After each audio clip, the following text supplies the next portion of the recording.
Amor Líquido, do Zygmunt Bauman. Este livro é um livro sensacional. Aliás, como praticamente todos os livros do Bauman são livros excepcionais. E o tema deste livro, como o próprio autor coloca, o herói do livro, são os relacionamentos humanos. Por que os relacionamentos humanos são o herói deste livro? Porque o que o Bauman vai tentar mostrar para nós, através da análise dele, é que neste momento as relações humanas não estão apenas num processo de mudança, mas elas também estão ameaçadas na sua essência. Né? Então, para a gente tentar entender um pouco melhor o que ele quer dizer sobre isso, eu vou colocar aqui algumas das coisas que ele pensa. Ele fala assim, a respeito do tipo de conselho que as pessoas procuram quando buscam um profissional, vamos dizer assim, um psicólogo, um psiquiatra, que fale a respeito de sexualidade e de relacionamentos. Ele pergunta assim, afinal, que tipo de conselho eles, as pessoas, nós, querem de verdade? Como estabelecer um relacionamento ou, só por precaução, como rompê-lo sem dor e com a consciência limpa? Essa pergunta que ele coloca logo no prefácio é muito interessante porque faz a gente refletir que hoje em dia, talvez como construir um bom relacionamento já não seja mais a pergunta mais importante para muitas pessoas, mas sim como sair deles de uma maneira mais rápida. E isso fala sobre não a natureza dos relacionamentos, mas isso fala sobre como nós estamos percebendo os relacionamentos hoje. E falando sobre isso, ele vai colocar assim: talvez seja por isso que, em vez de relatar suas experiências e expectativas utilizando termos como relacionar-se e relacionamentos, as pessoas falem cada vez mais, auxiliadas e conduzidas pelos doutos especialistas em conexões ou conectar-se e ser conectado. Em vez de parceiros, preferem falar em redes. Quais são os méritos da linguagem da conectividade, que estariam ausentes da linguagem dos relacionamentos? O Bauman faz aqui, ele amplia a temática, falando não apenas do relacionamento em si, mas também como a gente fala sobre isso. E essas palavras, relação, compromisso, conectividade, rede, falam sobre a maneira pela qual a gente está pretendendo entender o que são os relacionamentos humanos. Ou seja, o tipo de mitologia, vamos dizer assim, que nós estamos querendo criar a respeito dos relacionamentos humanos. E aí o que ele vai tentar ver ao longo desse livro aqui é não apenas se isto é algo viável, mas também os efeitos que isso tem a respeito, né, que isso tem na nossa vivência dos relacionamentos. Como o relacionamento fala sobre o outro, eu vou começar colocando algo que ele fala a respeito do outro. Ele fala assim: quando o outro é reconhecido como um segundo, plenamente independente e soberano, e não uma simples extensão, um eco, uma ferramenta ou um empregado trabalhando para mim, o primeiro, a incerteza é reconhecida e aceita. Ser duplo significa consentir em indeterminar o futuro. Antes disso, ele fala uma frase que é assim: aonde há dois, não há certeza. Eu acho muito interessante isso daqui, porque o Bauman faz a gente refletir a respeito do papel e do tipo de valor, do significado que os outros têm para nós.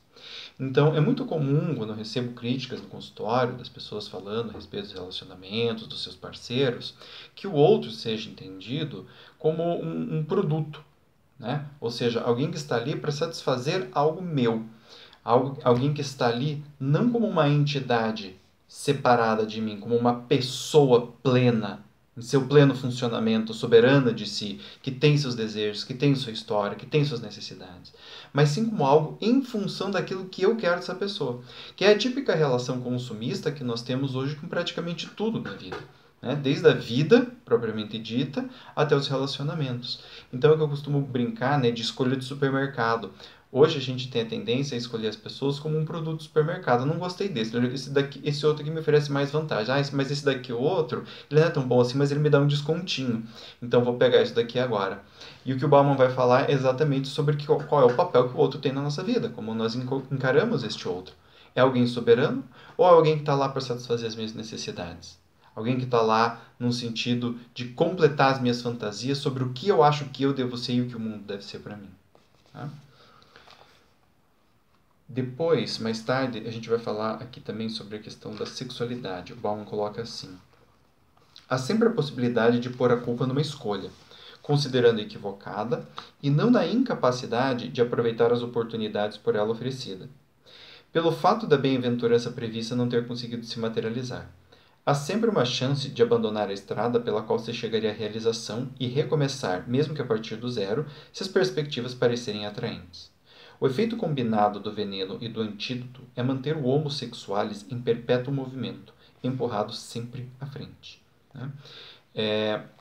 Então, aqui ele vai falar sobre a questão sexual, mostrando que a tal da liberação sexual é uma faca de dois gumes. Então, se de um lado a gente hoje não tem mais aquele super compromisso que existia antes, no sentido de se você transar com alguém você tem que casar, porque agora você é responsável por essa pessoa, ou até como retratado no filme Vanilla Sky, você fez sexo comigo, portanto você me fez uma promessa. Embora a gente hoje não tenha mais esse tipo de conexão, de outro lado, a falta de qualquer conectividade, que torna o sexo uma atividade por si só, ela também vai gerar uma angústia. Se antes eu tinha uma angústia porque eu ia ficar conectado com alguém para sempre, hoje em dia eu tenho uma angústia porque eu tenho que ficar fazendo sexo para sempre, porque o sexo ele não tem mais nada além de si próprio. Então quando eu faço sexo com alguém, eu não tenho mais algo depois da sexualidade. Então eu preciso estar preso ao ato sexual constantemente, porque ele não me oferece mais absolutamente nada.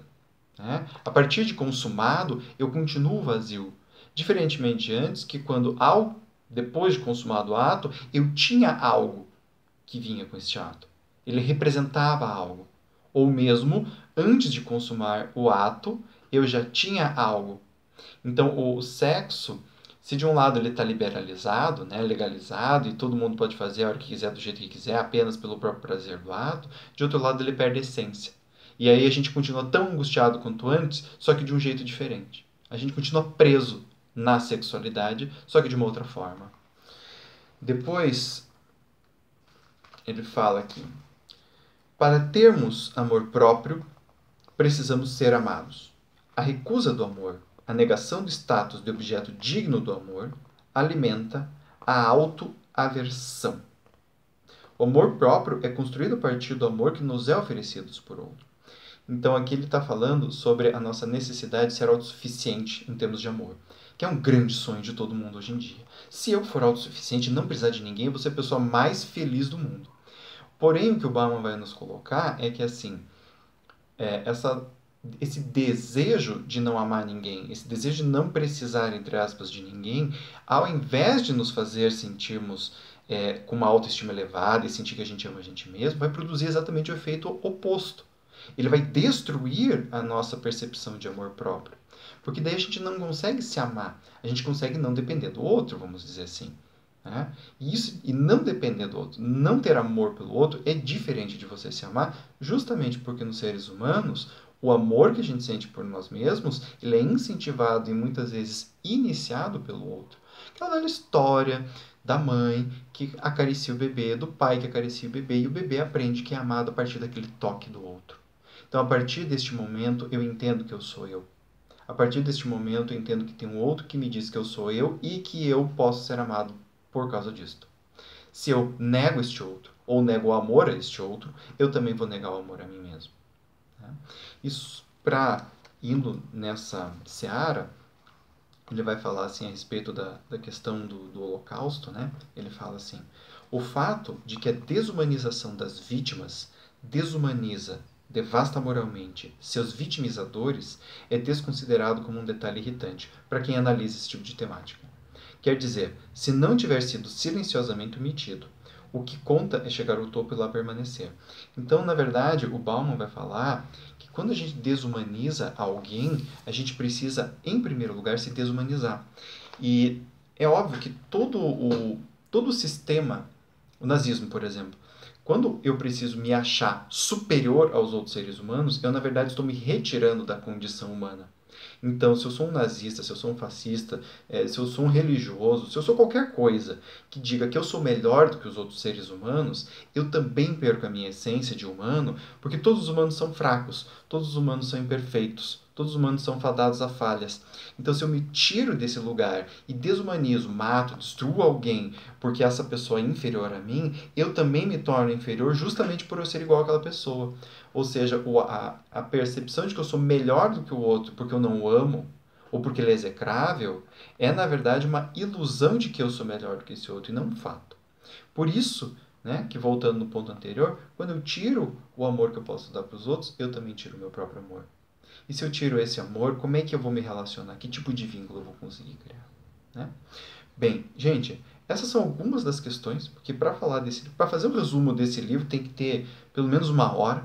Então, assim, é um taste, né? Tipo assim, uma provinha rápida de um senhor de um livro, né? Amor Líquido. Recomendo muito para todos e espero que vocês gostem muito deles.